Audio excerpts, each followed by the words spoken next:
నమస్కారం ETV news కి స్వాగతం ముందుగా ముఖ్యాంశాలు పట్టణ పేదల ఇళ్ల స్థలాల క్రమబద్దీకరణకు ఏపీ మంత్రివర్గం ఆమోదం పలు సంస్థల భూ కేటాయింపులకు పచ్చజెండా బీసీ కమిషన్ నివేదిక ఆధారంగా కాపులకు రిజర్వేషన్లు తెలుగుదేశం సమన్వయ కమిటీ భేటీలో స్పష్టం చేసిన చంద్రబాబు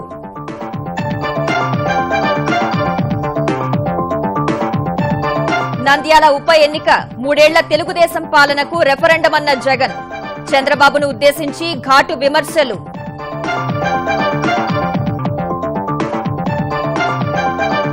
కేసీఆర్ వ్యాఖ్యలపై మండిపడిన కాంగ్రెస్ అధికారం కోల్పోతామనే భయం కనిపించిందని విమర్శ తిప్పికొట్టిన మంత్రి ఈటల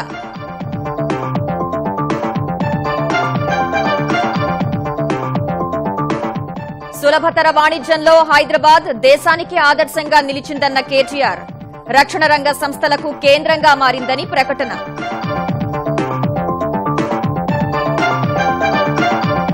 కర్ణాటక మంత్రి ఇళ్లలో రెండో రోజు కొనసాగిన ఐటీ సోదాలు 11,43,00,000 నగదు జప్తు నగల విలువ మదింపు చేస్తున్న సిబ్బంది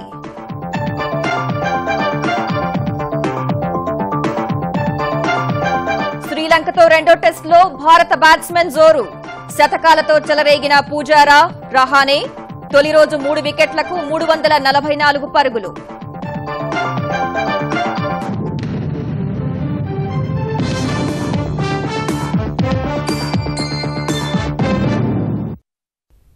ఆంధ్రప్రదేశ్ పట్టణాల్లోని ప్రభుత్వ భూముల్లో పేదల ఇళ్ల క్రమబద్దీకరణకు మంత్రివర్గం ఆమోదం తెలిపింది అభ్యంతరాలు లేని ఆక్రమణల క్రమబద్దీకరణ చేయాలనే నిర్ణయానికి వచ్చింది 100 గజాల వరకు బీపీఎల్ కుటుంబాలకు ఉచితంగానే చేయాలని తీర్మానించింది మిగతా కుటుంబాల నుంచి మార్కెట్ విలువలో 7.5% రుసుము వసూలు చేయాలని అంచనాకొచ్చింది 1.101 నుంచి 250 గజాల వరకు 15%, 251 నుండి 500 గజాల వరకు ఉంటే 30% ఫీజు వసూలు చేయాలని తీర్మానించింది ఆక్రమణలు 500 గజాలు మించితే ఆక్రమణలు తొలగించాలని నిర్ణయించింది బైరైటీస్ నూతన సమగ్ర విక్రయ విధానాన్ని ఆమోదించింది పత్తికి ప్రత్యామ్నాయ పంటలు సాగు చేసే వారికి ఇచ్చే ప్రోత్సాహకాలకు ఆమోదముద్ర వేసిన ఏపీ కేబినెట్ ఇందుకు సంబంధించిన 53.5 కోట్ల ప్రత్యేక ప్యాకేజీకి అంగీకారం తెలిపింది చిత్తూరు జిల్లా వెంకటాపురంలో 98.37 ఎకరాలను ఏపీ ఐఏసీకి బదలాయించేందుకు ఆమోదముద్ర వేసింది అంటే ఓన్లీ పేదలు ఆ పైన ఉండేటటువంటి వారు 500 గజాల్లోపు ఉండేటటువంటి వాళ్ళ వరకు కూడా ఈ 3 రకాలుగా ఈ రాయితీ వర్తింపు చేస్తూ ఇవన్నీ కూడా పట్టణాల్లో కానీ పల్లెల్లో కానీ క్రమబద్ధీకరణ చేయాలనేటటువంటిది ప్రభుత్వ నిర్ణయం 2013లో ఉండేటటువంటి బేసిక్ రేట్ దాన్ని బేసిస్గా తీసుకొని లెక్క కట్టడం జరుగుతుంది కాపు రిజర్వేషన్లపై బీసీ కమిషన్ నివేదిక ఆధారంగా సానుకూల నిర్ణయం తీసుకుంటామని ముఖ్యమంత్రి చంద్రబాబు తెలిపారు అమరావతి సచివాలయంలో తెదేపా సమన్వయ కమిటీ సమావేశంలో ఈ మేరకు చెప్పిన ఆయన విద్య ఉద్యోగ సంక్షేమ పథకాల్లో మాత్రమే కాపులు రిజర్వేషన్లు కోరుకుంటున్నారని రాజకీయ రిజర్వేషన్లు కోరుకోవట్లేదని స్పష్టం చేశారు బెల్ట్ దుకాణాల రద్దుపై 100% మంది సంతృప్తి వ్యక్తం చేయాలన్న బాబు ఈ విధానంలో 4 సభ్యుల కమిటీ నివేదిక ఆధారంగా మార్పులు చేస్తామన్నారు అన్న అమృత హస్తంలో కొన్ని మార్పులుంటాయన్న సీఎం ఇందులో గర్భిణీల మనోభావాలు గౌరవిస్తామన్నారు నంద్యాల ఉప ఎన్నికలో తెదేపా గెలుపు ఖాయమన్న బాబు భారీ మెజార్టీపై దృష్టి పెట్టాలని సూచించారు శిల్పా చక్రపాణిరెడ్డి పార్టీ వీడటాన్ని ఆక్షేపించిన ఆయన 2 సార్లు ఎమ్మెల్సీతో పాటు జిల్లా పార్టీ అధ్యక్ష పదవి ఇచ్చినా పార్టీ వీడటాన్ని ప్రజలు హర్షించరని వ్యాఖ్యానించారు గ్రామాల్లో పొలాలకు వెళ్లే రోడ్లను కంకర రోడ్లుగా అభివృద్ది చేయాలన్న బాబు ఎన్టీఆర్ హౌసింగ్ లో తలెత్తిన సాంకేతిక ఇబ్బందులను పరిష్కరిస్తామని చెప్పారు ఉద్దానం కిడ్నీ బాధితుల కోసం జనసేన అధినేత పవన్ కళ్యాణ్ చేస్తున్న కృషిని అభినందించిన చంద్రబాబు ఆయనకు ప్రభుత్వ పరంగా సహకరిస్తామని చెప్పారు నంద్యాలలో జరుగుతున్నది ఉప ఎన్నిక కాదని ధర్మయుద్దమని వైకాపా అధినేత జగన్ అన్నారు వైకాపా అభ్యర్థి శిల్పా మోహన్ రెడ్డి తరపున నంద్యాల ఎస్పీజీ మైదానంలో నిర్వహించిన బహిరంగ సభలో పాల్గొన్న జగన్ నంద్యాల ఉప ఎన్నిక కోసం తెదేపా నేతలంతా ఇక్కడే తిష్టవేశారని ధ్వజమెత్తారు నంద్యాలలో చంద్రబాబు మరోసారి మోసపూరిత వాగ్దానాలు ఇస్తున్నారన్న వైకాపా అధినేత ఉప ఎన్నికలో వైకాపా పోటీ పెట్టింది కాబట్టే నంద్యాలలో తెలుగుదేశం ప్రభుత్వం అభివృద్ది చేపట్టిందని వ్యాఖ్యానించారు ఈ ఉప ఎన్నిక ఫలితం చంద్రబాబు చంద్రబాబు 3 ఏళ్ల పరిపాలనపై ప్రజలు ఇచ్చే తీర్పుగా జగన్ అభివర్ణించారు. ఈ సభలో తెలుగుదేశం పార్టీకి రాజీనామా చేసిన శిల్పా చక్రపాణిరెడ్డి జగన్ సమక్షంలో వైకాపాలో చేరారు. ఎమ్మెల్సీ పదవికి రాజీనామా చేసినట్టు ప్రకటించారు. 2019లో జరగబోయే కురుక్షేత్ర మహాసంగ్రామానికి నాందే నంద్యాలే. ఈ ఎన్నికల్లో ప్రజలది శ్రీకృష్ణుడి గారి పాత్ర. ప్రజలెవరూ యుద్ధం చేయనక్కర్లేదు. ప్రజలు వారి చూపుడు వేలుతో ఈవీఎం అనే బటన్ నొక్కుతూ, ఈవీఎం అనే విష్ణు చక్రాన్ని తిప్పుతూ చంద్రబాబు నాయుడు గారి కౌరవ సామ్రాజ్యాన్ని కూకటి వేలతో సహా ప్రకటించి వేయాలి. ఇదే సమయంలో ముఖ్యమంత్రి చంద్రబాబును ఉద్దేశించి జగన్ తీవ్ర వ్యాఖ్యలు చేశారు. అత్యంత పరుష పదజాలంతో విమర్శలు గుప్పించారు. తల్లి తండ్రిని చంపేసి తల్లిని తండ్రిని లేనివాడునని చెప్పి ఏడ్చినట్టుగానే ఇక్కడ నంద్యాల ఎన్నికల్లో కూడా సానుభూతి కోసం చంద్రబాబు నాయుడు గారు చేస్తున్న కుయుక్తును చూసినప్పుడు ఇటువంటి వ్యక్తిని నడి రోడ్డు మీద పెట్టి కాల్చినా కూడా తప్పులేదు అని చెప్పి కూడా అనిపిస్తా ఉంది.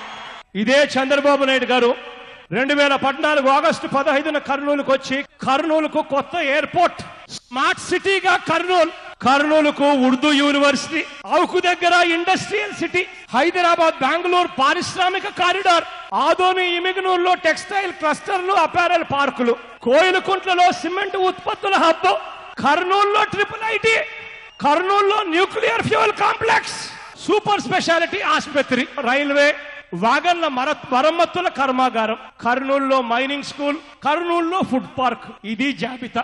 3 సంవత్సరాలు అయిపోయింది. ఒక్కటంటే ఒకటైనా చేశాడా అని అడుగుతా ఉన్నాను. ఇలాంటి వ్యక్తిని ముఖ్యమంత్రి అంటామా, ముఖ్యమంత్రి అంటామా? జగన్ వ్యాఖ్యలపై తెలుగుదేశం నేతలు తీవ్ర అభ్యంతరం వ్యక్తం చేశారు. ప్రతిపక్ష నేత హోదాకే భంగం కలిగించే విధంగా జగన్ వైఖరి ఉందని ఆంధ్రప్రదేశ్ వ్యవసాయ శాఖ మంత్రి సోమిరెడ్డి చంద్రమోహన్ రెడ్డి మండిపడ్డారు. ఇలాంటి ప్రతిపక్ష నేత ఉండడం ఏపీ ప్రజలు చేసుకున్న దురదృష్టమన్న ఆయన నంద్యాల ఉప ఎన్నికలో ప్రజలు జగన్ కు సరైన గుణపాఠం చెప్తారని వ్యాఖ్యానించారు. జగన్మోహన్ రెడ్డి ఫ్యాక్షన్ లీడర్ అని మరొకసారి ప్రూవ్ చేసుకున్నాడు. నంద్యాల బహిరంగ సభలో చంద్రబాబు నాయుడిని నడి రోడ్డు మీద నిలబెట్టి కాల్చమన్నా అంటే ఇంకా పోలే ఆ ఫ్యాక్షన్, ఆ పులివెందల అలవాట్లు పోలే పాపం జగన్మోహన్ రెడ్డికి. రేపు 23వ తేదీ జరిగే ఎన్నికల్లో బ్యాలెట్ రూపంలో వైకాపాని కాల్చేదానికి ప్రజలు సిద్ధంగా ఉన్నారు. ఏ పరిస్థితుల్లో భారీ మెజారిటీతో భూమా బ్రహ్మానందరెడ్డి గారు గెలుపు ఖాయం. జగన్మోహన్ రెడ్డి కాదు కదా, వాళ్ళ పార్టీ అంతా వచ్చి రోడ్ల మీద కూర్చున్నా కూడా మీ తరం కాదు అని చెప్పేసి నేను తెలియజేస్తున్నా. ముఖ్యమంత్రి కేసీఆర్ హుందాతనం మరచి కాంగ్రెస్ పై విమర్శలు చేస్తున్నారని తెలంగాణ ప్రతిపక్ష నేత జానారెడ్డి మండిపడ్డారు. కాంగ్రెస్ పై కేసీఆర్ అన్న మాటలు తెరాసకే వర్తిస్తాయని పేర్కొన్న జానారెడ్డి ప్రతిపక్షాలు సంధించిన ప్రశ్నలకు సమాధానాలు ఇవ్వడం మాని అసభ్య పదజాలం వాడటం సరికాదని హితవు పలికారు. ప్రభుత్వం చేసే తప్పులను కాంగ్రెస్ కు అంటగట్టడం ఎంతవరకు సమంజసమన్న జానారెడ్డి సింగరేణిలో వారసత్వ ఉద్యోగాల నిర్ణయాన్ని అసెంబ్లీలో సమర్థించడం సహా సర్కార్కు సలహా కూడా ఇచ్చినట్లు గుర్తు చేశారు. రాజ్యాంగ విరుద్ధ నిర్ణయాలను కోర్టులు ఆపుతాయని పేర్కొన్న ఆయన చట్టాల్లో లోపాలను సవరిస్తే కోర్టులు ఎందుకు అడ్డుకుంటాయని ప్రశ్నించారు. వారు చెప్పినటువంటి పిశాచి కాంగ్రెస్ అనేటువంటి విషయంలో ఇది అధికార పైత్యంతో పైశాచికంగా వ్యవహరిస్తున్నటువంటి ప్రభుత్వం అని చెప్పి నేను తెలియజేస్తున్నాను. కాంగ్రెస్ పార్టీ ఎక్కడ ఈ రాష్ట్ర అభివృద్ధికి అడ్డుపడలేదు. ఈ రాష్ట్ర ప్రభుత్వం చేసే మంచిని చెడగొట్టాలని ప్రయత్నం చేయలేదు. కడుపు మండినటువంటి వాళ్ళు, న్యాయం కావాలనే వాళ్ళు కోర్టులకు పోయినారు. చట్టానికి విరుద్ధంగా ఉన్నటువంటి విషయానికి కోర్టులకు పోయినారు. ఇది కాంగ్రెస్ పార్టీ చేసింది కాదే. ఇప్పుడు ఈ డిపెండబిలిటీ దాని మీద కేసు వేసింది ఎవరు? గతంలో జాగృతిలో ఒక మెంబర్ అయినటువంటి ఆయన వేసినట్టుగా నాకు సమాచారం తెలిసింది. ఇదేదో కాంగ్రెస్ పార్టీ అని చెప్పి బట్టగాల్చి మీదేసి తప్పించుకోవాలనే ప్రయత్నం చేస్తుంది ప్రభుత్వం. అన్ని ప్రజలు గమనించి నిన్ను తిరస్కరించేటువంటి రోజు వస్తుంది అనేటువంటి విషయాన్ని ఇవాళ మీరు గమనించాల్సినటువంటి అవసరం ఉంది. ముఖ్యమంత్రి కేసీఆర్ నిన్నటి వ్యాఖ్యల్లో బెదిరింపు ధోరణి, అహంకారం కనిపించిందని టీపీసీసీ అధ్యక్షుడు ఉత్తమ్ కుమార్ రెడ్డి అన్నారు. అధికారం పోతుందేమోననే భయం కేసీఆర్ మాటల్లో కనిపించిందన్న ఆయన సింగరేణి వారసత్వ ఉద్యోగాలపై కేసు వేసిన వారు జాగృతి సభ్యులేనని తెలిపారు. అస్పష్టమైన జీవోలతో తెరాస సర్కార్ ఉద్యోగ ప్రకటనలు ఇస్తోందని విమర్శించిన ఉత్తమ్ వాటి వల్లే కోర్టుల్లో వివాదాలు నడుస్తున్నాయని స్పష్టం చేశారు. మీరు నిరుద్యోగ యువత పుణ్యమాని ముఖ్యమంత్రి కుర్చీలో కూర్చొని వారి ప్రాణాలు బలిదానం చేసుకుంటే మీరు ముఖ్యమంత్రి కుర్చీలో కూర్చొని ఈరోజు అసలు విషయమే మర్చిపోయి ఎలక్ట్రిసిటీ విషయంలో ఎవరో కోర్టుల కేసు వేసిండ్రు. ఇది కాంగ్రెస్ వాళ్ళు చేసినారు. ఎవరో శ్రవణ్ అనే వ్యక్తి వేసిన కేసు. అసలు శ్రవణ్ అనే వ్యక్తి కాంగ్రెస్ పార్టీలో నేను అడిగినా ఎవరికి సంబంధం తెలియదు అంటున్నారు. కోర్టులో మాట్లాడిన అడ్వకేటు సత్యం రెడ్డి అనే అడ్వకేటు, ఆయన టీఆర్ఎస్ లీగల్ సెల్ అంటే మీరే కావాల్సుకొని లోపభూయిష్టమైన జియోలు ఇచ్చి ఆగిపోతే ఇంకొన్ని బదనాం చేయాలనా? కాంగ్రెస్ నేతలు ఎన్ని విమర్శలు చేసినా తెలంగాణను అభివృద్ది చేయాలనే తమ సంకల్పాన్ని దెబ్బతీయలేరని తెరాస నేతలు స్పష్టం చేశారు. కాంగ్రెస్ నేతల తీరును చూసి ప్రజలు సిగ్గుపడుతున్నారని ఆర్థిక మంత్రి ఈటెల పాలన తమకే చేతనవుతుందనే అహంకారం కాంగ్రెస్ నేతలకుందని దుయ్యబట్టారు. హామీల అమలుకు డబ్బెక్కడిదని తెరాస ప్రభుత్వాన్ని హేళన చేసినప్పటికీ గత 3 ఏళ్లలో చెప్పినవన్నీ చేస్తున్నామని ఈటెల వివరించారు. భారత్ చిత్రపటంలో తెలంగాణ ఆత్మగౌరవం నిలబెట్టిన గొప్ప వ్యక్తిగా కేసీఆర్ ను ప్రజలు చూస్తున్నారని పేర్కొన్నారు. టీఆర్ఎస్ పార్టీ ప్రభుత్వం సాధించే గొప్ప విజయం మీ ముఖాలకు పరిపాలించుకునే నైపుణ్యం ఉంటుందా అన్న ఈ గడ్డ మీద ఇది తెలంగాణ అని చెప్పి పరిపాలించుకునే నైపుణ్యం ఉంటుంది ప్రజాకోణంలో అని చెప్పి నిరూపించినటువంటి ప్రభుత్వం ఇలా టీఆర్ఎస్ ప్రభుత్వం. మాకు భూములు ఆక్రమించుకునే నైపుణ్యం లేకపోవచ్చు, పదవే పరమావధిగా బతికే నైపుణ్యం మాకు లేకపోవచ్చు. తెలంగాణ తెచ్చుకున్నది ఆకలి కేకలు లేని, ఆత్మహత్యలు లేని ఒక సుసంపన్నమైన ఆకుపచ్చ తెలంగాణ సాధించాలనేది మా ఎజెండా. దానికోసం 18 గంటలైనా పని చేసుకొని అది పూర్తి చేసుకొని ఇలా మా రైతుల ఆత్మహత్యలు ఆగాలనేది మా ఎజెండా. పాలకులు మా కోసమే ఉంటారు, మా సమస్యల పరిష్కారం కోసం ఉంటారని చెప్పి విశ్వాసాన్ని పాదుకొల్పినటువంటి లక్ష్యాన్ని చేరుకున్నాం మేము. రాజన్న సిరిసిల్ల జిల్లా నేరెళ్లలో దళితులపై జరిగిన పోలీసుల దాడులను ఖండించిన తెలుగుదేశం ఇసుక మాఫియాతో పేదలు ప్రాణాలు కోల్పోతుంటే ప్రభుత్వం చోద్యం చూస్తోందని ధ్వజమెత్తింది. తెలుగుదేశం ఆధ్వర్యంలో రేపు నేరెళ్ల బాధితుల్ని పరామర్శించనున్నట్లు వెల్లడించిన తెలుగుదేశం తెలంగాణ శాఖ అధ్యక్షుడు ఎల్ రమణ, నయీం కేసు, మియాపూర్ భూ కుంభకోణం, నకిలీ విత్తనాలపై ముఖ్యమంత్రి కేసీఆర్ ఎందుకు నోరు మెదపటం లేదని ప్రశ్నించారు.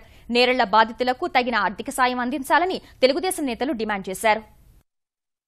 ప్రభుత్వం తక్షణమే ప్రాణాలు గెలిపినటువంటి కుటుంబాలకు 10 లక్షల రూపాయల ఎక్స్గ్రేషియా వెంటనే ముఖ్యమంత్రి గారు రాష్ట్ర కార్యదర్శులు ఇవ్వాలని చెప్పని అలా 2 లక్షల రూపాయలు ఆర్థిక సాయం చేసుకుంటూ కార్పొరేట్ వైద్యం అందించాలని చెప్పని ప్రభుత్వాన్ని డిమాండ్ చేస్తున్నాం. సిరిసిల్ల ఎస్పీని తక్షణమే సస్పెండ్ చేసి డీజీపీ దగ్గర ఆయన అటాచ్ చేసి పెట్టాలని చెప్పని తెలుగుదేశం పార్టీ డిమాండ్ చేస్తుంది. రక్షణ రంగ సంస్థలకు హైదరాబాద్ కేంద్రంగా మారుతోందని, గత 5 దశాబ్దాల కాలంలో డీఆర్డీఎల్, బీడీఎల్, ఆర్సీఐ వంటి సంస్థలు తమ కార్యకలాపాలు కొనసాగిస్తున్నాయని తెలంగాణ ఐటీ పరిశ్రమల శాఖ మంత్రి కేటీఆర్ తెలిపారు.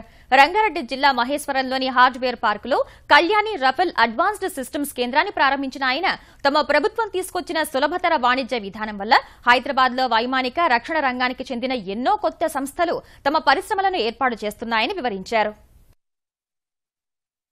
Is that India today has about 5 to 7 states which are extremely progressive, which are extremely active in pursuit of investments, in pursuit of employment creation, and especially in important sectors like defense and aerospace. Let me also add, in fact, Hyderabad has 3 aerospace parks which are already up and running. We have attracted large number of investments in aerospace and defense as well. That President Donald Trump's helicopter cabin today is manufactured also in Hyderabad. It's a company called Sikorsky, and they manufacture helicopter cabins here in Hyderabad in tandem with the Tata Advanced Systems Limited. Hyderabad has a very, very interesting and fascinating story to tell today to the rest of the country. అవయవ మార్పిడి శస్త్రచికిత్సల కోసం గాంధీ ఆసుపత్రిలో ప్రత్యేక విభాగం ఏర్పాటు చేస్తామని తెలంగాణ వైద్య ఆరోగ్య శాఖ మంత్రి డాక్టర్ లక్ష్మారెడ్డి వెల్లడించారు. ప్రత్యేక ఆపరేషన్ థియేటర్కు సన్నాహాలు జరుగుతున్నాయన్న ఆయన వివిధ విభాగాలకు చెందిన నిపుణులను అక్కడ నియమిస్తామని చెప్పారు. జీవన్ దాన్ సంస్థ ఆధ్వర్యంలో హైదరాబాద్ రవీంద్ర భారతిలో జరిగిన కార్యక్రమంలో పాల్గొన్న మంత్రి అవయవ దానం చేసిన వారి కుటుంబ సభ్యులను సత్కరించారు. అవయవ దానానికి అంగీకరించిన కుటుంబ సభ్యుల త్యాగం మరువలేనిదని లక్ష్మారెడ్డి కొనియాడారు. ఈ ట్రాన్స్ప్లాంట్ సర్జరీకి సంబంధించి గవర్నమెంట్ హాస్పిటల్స్ కూడా ఫెసిలిటీస్ కల్పించడానికి స్పెషల్ గా ట్రాన్స్ప్లాంట్ సెక్షన్ కూడా మన గవర్నమెంట్ సెక్టర్ లో స్టార్ట్ చేయడం జరుగుతూ ఉంది. భారతదేశంలో ఏ రాష్ట్రంలో చేయని విధంగా మన రాష్ట్రంలో ముఖ్యమంత్రి గారి ఆలోచన ప్రకారం ఆర్గాన్ ట్రాన్స్ప్లాంట్లను ఆరోగ్యశ్రీలో చేర్చడం జరిగింది. గుడ్డే మార్పిడి కావచ్చు, లివర్ మార్పిడి గాని, కిడ్నీ గాని, మిగతా అవయవ మార్పిడి కూడా ఆరోగ్యశ్రీలో చేర్చి బీద ప్రజలకు ఈ కార్యక్రమాన్ని వాళ్ళకి అందే విధంగా చూస్తా ఉన్నాం. 2019లోపు ఆంధ్రప్రదేశ్లోని అన్ని గ్రామాల్లో ప్రతి ఇంటికి కుళాయి ద్వారా తాగునీరు అందించే వాటర్ గ్రిడ్ పథకం పూర్తి చేయడానికి ప్రణాళిక సిద్దం చేయాలని ఆంధ్రప్రదేశ్ పంచాయతీరాజ్ శాఖ మంత్రి నారా లోకేష్ ఆదేశించారు. ప్రతి ఇంటికి కుళాయి ద్వారా తాగునీటిని అందించే వాటర్ గ్రిడ్ పథకంపై గ్రామీణ నీటి సరఫరా శాఖ అధికారులతో సమీక్ష నిర్వహించిన లోకేష్ ప్రతిరోజు ప్రతి ఇంటికి కుళాయి ద్వారా 100 లీటర్ల నీటిని అందించి తీరాలని స్పష్టం చేశారు. మొత్తం 23,000 కోట్ల రూపాయల అంచనా వ్యయంతో చేపట్టే ఈ ప్రాజెక్టు ద్వారా ఏపీలోని 12,920 గ్రామాల్లోని 48,363 నివాస ప్రాంతాల్లో ప్రతి ఇంటికి కుళాయి ద్వారా తాగునీరు అందించే లక్ష్యంతో అధికారులు పనిచేయాలని లోకేష్ సూచించారు. రాజీవ్ రహదారికి త్వరలోనే మహర్దశ పట్టనుంది.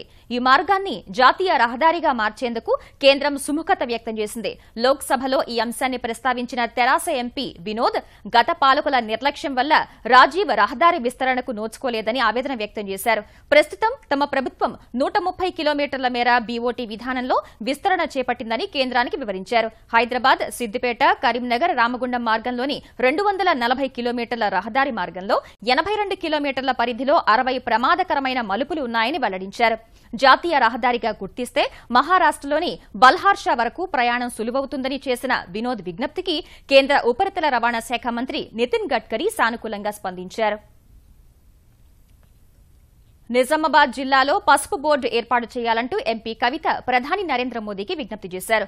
బోర్డు ఏర్పాటుకు సంబంధించి పలువురు ముఖ్యమంత్రులు రాసిన లేఖలను ఆమె ప్రధానికి అందించారు. కుంకుమ పువ్వుకు మద్దతిచ్చినట్లుగానే పసుపునకు చేయూతనివ్వాలని తాము చేసిన విజ్ఞప్తిపై ప్రధాని సానుకూలంగా స్పందించారని భేటీ తర్వాత కవిత వెల్లడించారు. ప్రత్యేకించి పసుపును పండించే కన్నా ముందు పసుపు విత్తనాలకు సంబంధించి కానీ పసుపు పండిన తర్వాత పసుపును ప్రాసెస్ చేయడంలో కానీ ఎక్కడా కూడా సైంటిఫిక్గా టెక్నికల్గా ఒక ముందడుగు పడడం లేదు. కాబట్టి ఖచ్చితంగా పసుపుకంటూ ఒక సెపరేట్ బోర్డు ఉంటేనే మరి ఇది సాధ్యమవుతుంది. కాబట్టి గౌరవ ప్రధానమంత్రి గారికి వివరించి చెప్పడం జరిగింది. చాలా పాజిటివ్గా స్పందించడం జరిగింది. ఎన్డీఏ ఉపరాష్ట్రపతి అభ్యర్థి వెంకయ్య నాయుడుని తెలుగు రాష్ట్రాల ఎంపీలు సన్మానించారు. ఈ నెల 5న జరిగే ఉపరాష్ట్రపతి ఎన్నికల్లో తనకు మద్దతివ్వాలని ఎంపీలకు నిన్న వెంకయ్య లేఖ రాసిన నేపథ్యంలో ఢిల్లీలోని ఆయన నివాసంలో కేంద్ర మంత్రులు అశోక్ గజపతిరాజు, బండారు దత్తాత్రేయతో పాటు తెలుగుదేశం, తెరాస, వైకాపా ఎంపీలు కలిసి అభినందనలు తెలిపారు. ఉపరాష్ట్రపతి ఎన్నికల్లో వెంకయ్యకు తెలుగుదేశంతో పాటు తెరాస, వైకాపా కూడా ఇప్పటికే మద్దతు ప్రకటించాయి.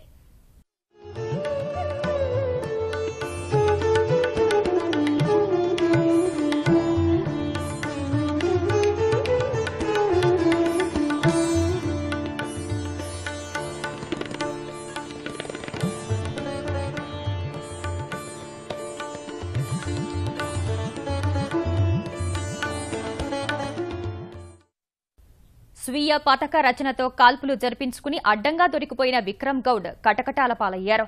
అపోలో ఆసుపత్రిలో 5 రోజుల నుంచి చికిత్స పొందుతున్న విక్రమ్ ఈ ఉదయం డిశ్చార్జ్ కాగానే బంజారాహిల్స్ పోలీసులు అరెస్ట్ చేశారు. అనంతరం ఆయనను నాంపల్లిలోని 3వ అదనపు మెట్రోపాలిటన్ మెజిస్ట్రేట్ కోర్టులో ప్రవేశపెట్టగా న్యాయమూర్తి ఆయనకు 14 రోజులు రిమాండ్ విధించారు. ఈ మేరకు విక్రమ్ గౌడ్ ను పోలీసులు చంచల్గూడ జైలుకు తరలించారు. అయితే విక్రమ్ వెన్నుపూసలో ఇంకా తూటా ఉన్నందున ఇంకొన్నాళ్లు చికిత్స అవసరమవుతుందని అతడి తరపు న్యాయవాది కోర్టుకు విజ్ఞప్తి చేశారు.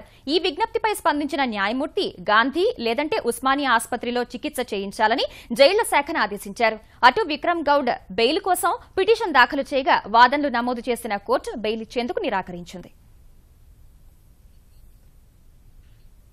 అమెరికాలోకి తక్కువ నైపుణ్యం కలిగిన వారి ప్రవేశానికి అడ్డుకట్ట వేసి ఉన్నత విద్యావంతులు, సాంకేతిక నిపుణులకు మాత్రమే అవకాశం కల్పించే చట్టాన్ని అధ్యక్షుడు డొనాల్డ్ ట్రంప్ సమర్థించారు. ప్రస్తుతం లాటరీ విధానంలో వీసాలు జారీ చేసే విధానానికి స్వస్తి పలికి ప్రతిభ ఆధారంగా వీసాలు ఇచ్చేందుకు రూపొందించిన reforming American immigration for strong employment raise చట్టానికి ట్రంప్ సమ్మతి తెలిపారు. ఈ చట్ట ప్రకారం అమెరికాలో శాశ్వత నివాసానికి జారీ చేసే గ్రీన్ కార్డు విధానంలో మార్పులు రానున్నాయి. ఆంగ్ల భాషలో ప్రావీణ్యం, విద్య, అధిక వేతనం, వయస్సు వంటి అంశాలను ప్రాతిపదికగా తీసుకుని గ్రీన్ కార్డ్ జారీ చేయనున్నారు. రైజ్ బిల్లుకు అమెరికా కాంగ్రెస్ ఆమోదం లభించి అధ్యక్షుడు సంతకం చేస్తే చట్టం అమల్లోకి వస్తుంది. ఈ చట్టం మెరుగైన ప్రతిభ కలిగిన భారత్ వంటి దేశాల యువతకు ప్రయోజనకరంగా ఉంటుందని అంచనా వేస్తున్నారు.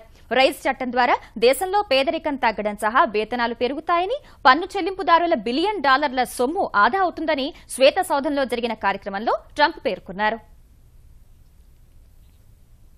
జమ్మూ కశ్మీర్లోని 2 చోట్ల భద్రతా బలగాలు ఉగ్రవాదుల మధ్య జరిగిన ఎదురుకాల్పుల్లో 2 ఉగ్రవాదులు హతమవగా 2 జవాన్లు అమరులయ్యారు.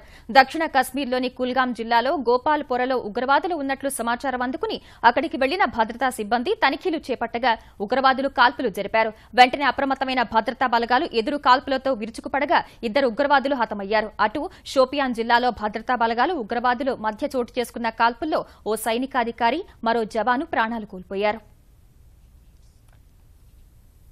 పన్ను ఎగవేత ఆరోపణలపై కర్ణాటక విద్యుత్ మంత్రి డీకే శివశంకర్ ఇలాఖాల్లో ఐటీ సోదాలు కొనసాగుతున్నాయి. నిన్న ఉదయం నుంచి ఇప్పటి వరకు 11,43,00,000 రూపాయలను సీజ్ చేసిన ఐటీ అధికారులు ఆభరణాల విలువను మదింపు చేస్తున్నారు. అనేక పత్రాలు, బ్యాంకు ఖాతాల పుస్తకాలు, ఇతర ఆర్థిక సంబంధ పత్రాలను సీజ్ చేసిన అధికారులు ఢిల్లీలో 8,33,00,000, బెంగళూరులో 2.5 కోట్లు, మైసూరులో 60 లక్షల రూపాయల నగదును స్వాధీనం చేసుకున్నారు. స్థిరాస్తి సహా పలు రంగాల్లో పెట్టుబడులు, ఆభరణాల కొనుగోలు, సింగపూర్తో పాటు పలు దేశాల్లో పెట్టుబడులకు సంబంధించిన వివరాలపై ఆరా తీస్తున్నారు. కొన్ని డొల్ల కంపెనీలతో శివశంకర్కు సంబంధాలపైన విచారణ కొనసాగిస్తున్నట్లు ఆదాయ పన్ను శాఖ వర్గాలు తెలిపాయి. గుజరాత్లో రాజ్యసభ ఎన్నికల సందర్భంగా పార్టీ ఫిరాయింపుల నేపథ్యంలో కాంగ్రెస్ పార్టీ 44 మంది ఎమ్మెల్యేలను బెంగళూరులోని ఓ రిసార్ట్లో ఉంచగా వారి ఆతిథ్య బాధ్యతల్ని పర్యవేక్షిస్తున్న శివకుమార్ నివాసాలపై ఆదాయ పన్ను శాఖ దాడులు చేయడం రాజకీయ దుమారం రేపుతోంది. కీలక వడ్డీ రేట్లను 25 బేసిస్ పాయింట్లు తగ్గిస్తూ రిజర్వ్ బ్యాంకు తీసుకున్న నిర్ణయంపై సంతృప్తి చెందని మదుపర్లు అమ్మకాలకు మొగ్గు చూపిన వేళ స్టాక్ మార్కెట్లు వరుసగా 2వ రోజు నష్టాల్లో ముగిశాయి. క్రితం సెషన్లో 98 పాయింట్లు నష్టపోయిన సెన్సెక్స్ ఏకంగా 239 పాయింట్లు కోల్పోయింది. ఈ ఉదయం 32,502 పాయింట్ల వద్ద ప్రారంభమైన సూచి మొదటి నుంచి బ్యాంకింగ్, ఎఫ్ఎంసీజీ, లోహం, విద్యుత్, స్థిరాస్తి, మూలధన వస్తువులు, ఐటీ రంగాలకు చెందిన వాటాలు విక్రయించేందుకు మదుపర్లు మొగ్గు చూపగా ఏ దశలో కూడా కోలుకోలేదు. ఒక దశలో 32,195 కనిష్ట స్థాయికి పడిపోయిన సూచి చివర్లో కాస్త కోలుకుని 32,238 పాయింట్ల వద్ద స్థిరపడింది. జాతీయ స్టాక్ ఎక్స్చేంజ్ సూచి నిఫ్టీ 68 పాయింట్లు క్షీణించి 10,014 వద్ద ముగిసింది. One down batsman Cheteshwar Pujara, middle order batsman Ajinkya రహానేలు శతకాలతో చెలరేగడం సహా ఓపెనర్ కేఎల్ రాహుల్ అర్ధశతకం చేయగా శ్రీలంకతో మొదలైన 2వ టెస్టులో భారత్ భారీ స్కోరుపై కన్నేసింది. గాలి టెస్టులో 304 పరుగుల తేడాతో భారీ విజయాన్ని నమోదు చేసిన భారత్ కొలంబోలో ప్రారంభమైన 2వ టెస్టులో అదే జోరు కొనసాగిస్తూ తొలి రోజు ఆట ముగిసే సమయానికి 3 వికెట్లకు 344 పరుగులు చేసింది. ఈ ఉదయం టాస్ గెలిచి తొలుత బ్యాటింగ్ ఆరంభించిన భారత్ కు ఆదిలోనే ఎదురుదెబ్బ తగిలింది. తొలి టెస్టు మొదటి ఇన్నింగ్స్ లో 190 పరుగులు చేసిన ఓపెనర్ శిఖర్ ధావన్ 35 పరుగులు మాత్రమే చేసి వెనుతిరిగాడు. ఈ దశలో క్రీజ్లోకి వచ్చిన పుజారాతో కలిసి ఇన్నింగ్స్ కొనసాగించిన మరో ఓపెనర్ రాహుల్ 2వ వికెట్ కు 53 పరుగులు జోడించిన తర్వాత 57 పరుగుల వ్యక్తిగత స్కోర్ వద్ద వెనుతిరిగాడు. తర్వాత వచ్చిన కెప్టెన్ విరాట్ కోహ్లీ 13 పరుగులు మాత్రమే చేసి వెనుతిరగ్గా భారత్ 133 పరుగుల వద్దే 3వ వికెట్ కోల్పోయింది. ఆ తర్వాత పుజారాతో కలిసి రహానే మరో వికెట్ పడకుండా జాగ్రత్త పడుతూనే స్కోర్ బోర్డును నడిపించాడు. 4వ వికెట్ కు అభేద్యంగా 211 పరుగులు జోడించిన పుజారా, రహానేలు ఈ క్రమంలో శతకాలు పూర్తి చేసుకున్నారు. ప్రస్తుతం పుజారా 128, రహానే 103 పరుగులతో క్రీజ్లో ఉన్నారు.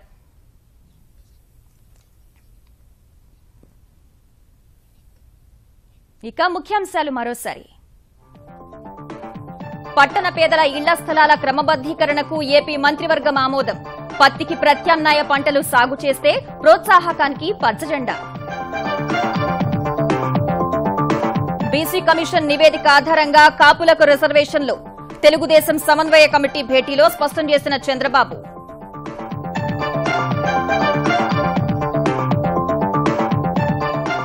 నంద్యాల ఉప ఎన్నిక 3 ఏళ్ల తెలుగుదేశం పాలనకు రెఫరెండం అన్న జగన్. చంద్రబాబును ఉద్దేశించి ఘాటు విమర్శలు.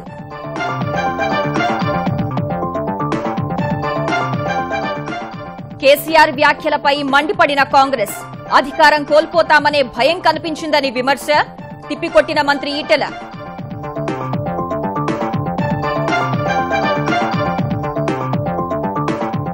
సులభతర వాణిజ్యంలో హైదరాబాద్ దేశానికి ఆదర్శంగా నిలిచిందన్న కేటీఆర్. రక్షణ రంగ సంస్థలకు కేంద్రంగా మారిందని ప్రకటన.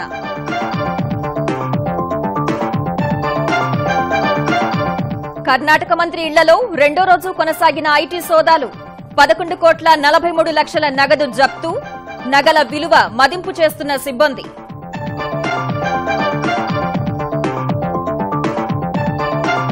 శ్రీలంకతో 2వ టెస్టులో భారత బ్యాట్స్మెన్ జోరు. శతకాలతో చెలరేగిన పుజారా, రహానే. తొలి రోజు 3 వికెట్లకు 344 పరుగులు.